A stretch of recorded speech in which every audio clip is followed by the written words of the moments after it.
Dear conference and members of the Salesian family, for more than 3 months, the pandemic COVID-19 has caused severe impacts upon all the countries where Salesian works are present. Governments and agencies have made great efforts to keep under control the spread of this disease, as well as to fix the damages it has caused to human lives, economy, and works. At the same time, with great and prudent work efforts, people have to get back to their work so that their life would not collapse. In particular, the life of the young, as we know, whose future depends very much on constructive factors like education, jobs, social relationships. Together with all of you, I pray to God that this plague will be overcome soon, and the Salesian family can continue its contribution to the rebuilding of our communities in accord with our respective charism. Indeed, let us continue to pray together and do whatever we can for this rebuilding. And yet, I would like to ask myself, together with my Salesian sub Don Bosco, if Don Bosco had lived in this volatile period of a pandemic, what could he have done? One idea comes to my mind, and probably to yours also. Our founder did live through many hardships which were not very dissimilar to ours. We probably recall the days he was operating his oratories and schools when the Kingdom of Savoy went into the Crimea War, putting its young people to the frontiers of the battle. Financial resources were very limited for charitable works. Meanwhile, the founding of a new religious congregation, with its expanding educational and pastoral as well as missionary works, all needed huge support.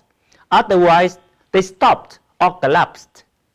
Besides, we have to take into account the anti-ecclesial atmosphere of his time. Yet, for me, Don Bosco left us two precious lessons that I would like to point out. First, understandingly, the most fragile yet the most promising part of the society was always the young themselves. They need to be fed, to be educated, to have safe environment to grow, to learn, to become protagonists, to build up their lives and the society. Don Bosco was not paralyzed in facing the difficulties of his time.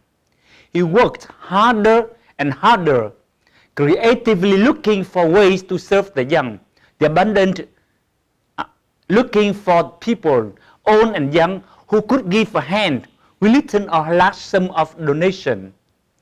It is evident that we, members of the Salesian family, are doing the same thing today. Just to remind you, 35 or 40 years ago, Cambodia, a member of our EAO region, fell into such dramatic situation. Our Salesians from Thailand did venture to serve the young in refugee camps, never minding the political factions they belonged to. They operated short-term technical training programs to prepare the future rebuilders of the post-war Cambodia society.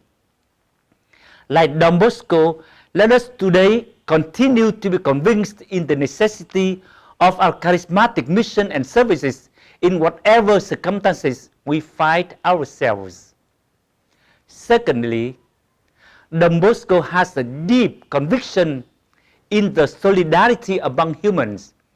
Together with his spiritual family, he himself prepared the young to live that profound reality. We are learning this lesson in a negative approach with the spread of the virus COVID-19. Never in human history have human communities experienced such a speed of contagion. No one is left intact, directly or indirectly. We are so connected with one another for good as well as for bad. Here, the revealed truth is verified. No one dies for himself, and no one lives for himself either.